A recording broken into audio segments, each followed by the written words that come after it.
NFL Live here with you, Trey Wingo, the Commander-in-Chief, Bill Polian, and Coach Herm Edwards, looking at the early games, Week 8 of the NFL regular season. We start with Thursday, Miami at Baltimore.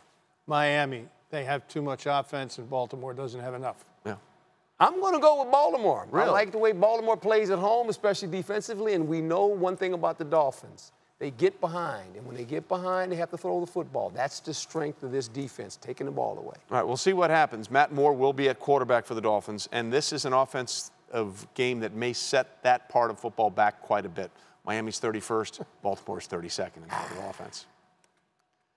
Sunday early games start with the final London game, Vikings at Browns, or Vikings and Browns in London. Oh, boy. Vikings. Yeah. This is a really good defense, maybe the best in the National Football League. Case Keenum is playing fine. McKinnon is a terrific player and really carrying the load in the running game of Vikings all the way. If you're Deshaun Kaiser, this might be a game you don't want to start. Exactly right. That's the Get problem. a migraine. Yeah. So get ready. Have a flak vest ready because these Minnesota Vikings are really good on defense. Yeah, for riding with the rookie, he's already been benched 3 times in 7 games. It's an unusual strategy that Hugh Jackson is employing with his young quarterback. The 49ers are at Philadelphia, and look, it's a week-to-week league, but Bill, right now, Philadelphia looks like the most complete team in football. They are the most complete team, although they had 2 very serious injuries. Their left tackle, Peters, and their Jordan Hicks, their middle linebacker.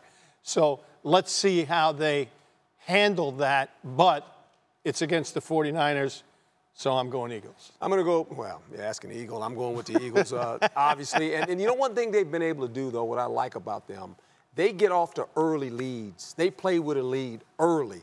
That allows that defensive front to get after people. Yeah. C.J. Beathard obviously is playing quarterback, young guy, maybe has some potential.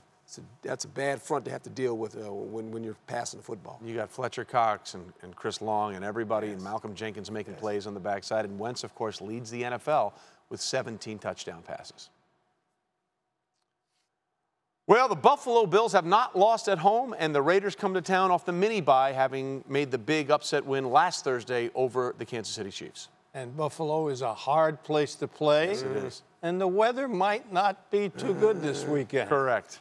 Therefore, the red, white, and blue. There you go. This is a team that's on a roll. They're playing great defense. Tyrod Taylor's doing the job. Shady is back in form. Go Bills. That's a problem for the Raiders.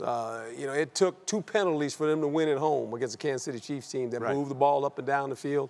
And you just mentioned McCoy is rolling again.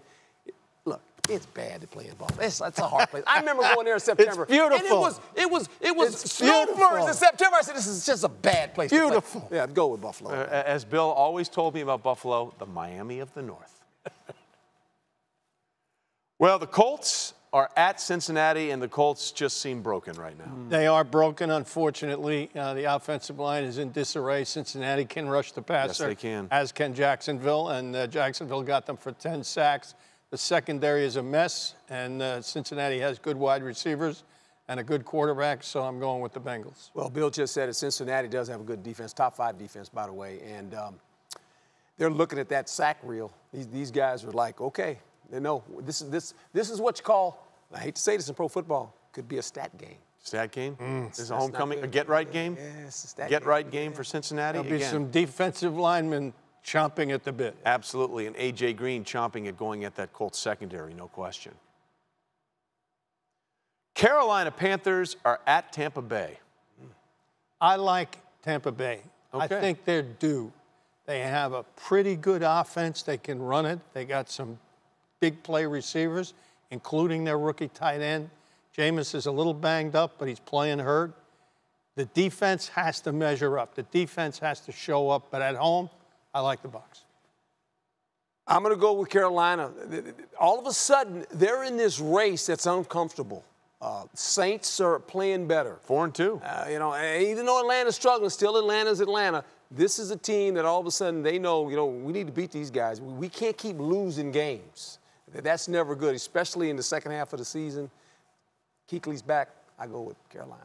All right, we'll see what happens there. By the way, Jameis Winston playing pretty well. It was just a costly turnover by Adam Humphries and a fumble late that cost that loss up in Buffalo against the Bills.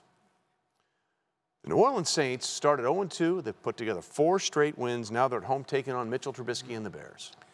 Well, this is a tough place for the Bears to play. Correct. It's a tough place for Mitchell Trubisky to play. But Vic Fangio and John Fox and that defense is playing great for the Bears. Upset. Bears. Well, you're going with the Bears on the road. Bears. Okay, what about you? I'm going to go with the Saints. They remind me of that old Saint team that used to, who that, in that old dome? Don't remind me of that. Oh, boy, Coach. And, you know, they're taking the ball away. I mean, they're not a great defense, but they're doing enough to make it very interesting. The offense, I trust Drew Brees. He'll find a way to score points.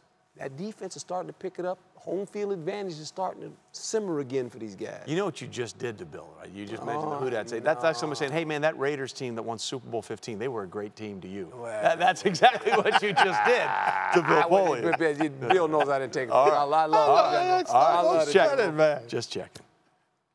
Well, the Atlanta Falcons and what was once a great offense now go to take on the Jets. Well, this is a tough one because the offense is not there, and it's disturbing.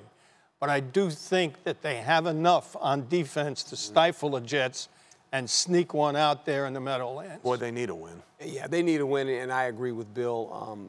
They're good enough defensively to really put the clamps on the Jets' offense. I mean, it's tough to move the ball when these guys are playing defense, and I think they understand they need to do that. Well, listen, bottom line is they got to find a way to score more points. They were averaging almost 34 points a game last season, about 21 or 22 this year, and under 14 in their last 3 games.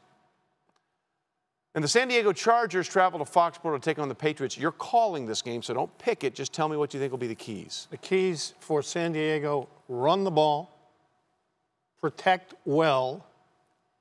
On defense, get middle pressure against Brady, force him off his spot. When he's off his spot, he's not the same guy that everybody knows as Captain America. Yeah, Captain America. That's the key for the Pats. No mistakes in the secondary. Get pressure and make Rivers throw the ball up. He's made bad decisions in their losses.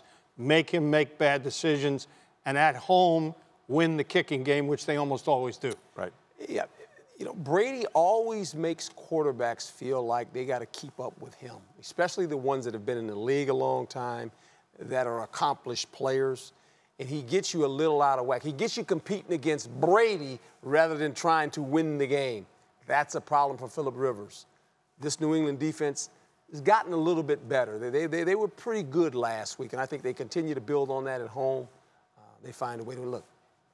Patriots lost 2 games at home. Already, yeah. I mean, I don't know if they're going to lose 3. All right, we'll see what happens. Look, you're right. That defense did get better last week against Atlanta, but they are still the worst defense in the NFL right now. 32 out of 32, and they were the #1 scoring defense a year ago when they had that amazing comeback and won yet another Super Bowl. With you from NFL Live, Coach Herm Edwards, Teddy Bruschi, I'm Wendy Nix. Not a lot of late games this week. Nonetheless, we're going to pick them, and we start with the Texans, who travel west on the road, Teddy, at Seattle. I know Seattle's got a great defense, Wendy, but something about them Texans, Deshaun Watson, and something makes me think that Will Fuller's going to go off, that he's going to get behind that defense that normally prevents big plays, and that speedster is going to get deep and score. I think the Texans are going to win this, Coach. I'm going to take them for the win. Likes the Texans. I love to go with you, but I can't go with you because there's 12 people that play on that defense up in Seattle. I like Seattle's defense at home. They understand. It's the midway point through the season, and they just find a way. This is what Seattle does every year. They seem to hit this month, and all of a sudden, here we go. They just stay right in the mix, right in the mix until it counts. That's right. How about the Cowboys and the Redskins, Teddy? The Cowboys and the Redskins. Wendy, I'm going with the Washington Redskins here because I just think that combination of Kirk Cousins to Jordan Reed, that tight end, it's going to give the Cowboys defense fits. Coach, I'm going with Washington. Well, we're not agreeing today, but that's fine. I'm going to go with the Cowboys. I like what I watched last week, and I understand it was against a young 49ers team, a team that's in the rebuilding mode, but the running game is back. And that fuels this offense. It allows the defense to sit on the sideline where they don't get exposed a lot. So I like the way Dallas is headed right now. I'm going to Cowboys. 2 3-3 teams. Somebody's got to get out of that 500 box there with the win. The Steelers and the Lions. The Steelers have had a little bit of drama off the field, but they continue to play pretty well, Teddy.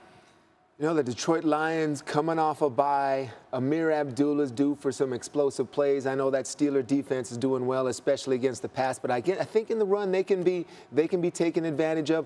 If Golden Tate plays, that's a key for me. It looks like he may. I'm going to go with the Detroit Lions right now. I think they get the victory. Okay, that sounds good. 3 for 3. I'm going to go with the Pittsburgh Steelers. The more I watch them, they found their sea legs now as a football team. And I think the message that the head coach sent this week to Bryant pays dividends for these guys. I think they are off and running now. Martavis Bryant asked for a trade. Instead, he'll sit on the bench. That will be the solution as it stands right now. That's the Sunday night game. As for our Monday night matchup, it's the Broncos and the Chiefs. Kansas City still trying to get back on track, Teddy. You know, in Kansas City, Wendy, they're struggling defensively, and I really like that Denver Bronco defense. Jamal Charles is going back to Kansas City. You know, maybe, you know, they put some things together for him to get the running game going. So I'm going to go with the Broncos in this one. I think on Monday night they get the victory here, Coach. And for Kansas City, we talk about as the season going on, I think Alex Smith, with that hot start he had, I think he's going to start to fade a bit, and it starts Monday night. Well, they're playing at home, and that's why I give them an advantage at home. I also know this. They've lost 2 in a row. Yep. They got to find themselves, and this is a Denver team. When it gets behind, it's not built to catch up. And I think if the Chiefs can get some scores early in this game, they force the quarterback to try to beat them in Arrowhead. Not a good proposition. Arrowhead, certainly a tough place to play. The Chiefs could use a win.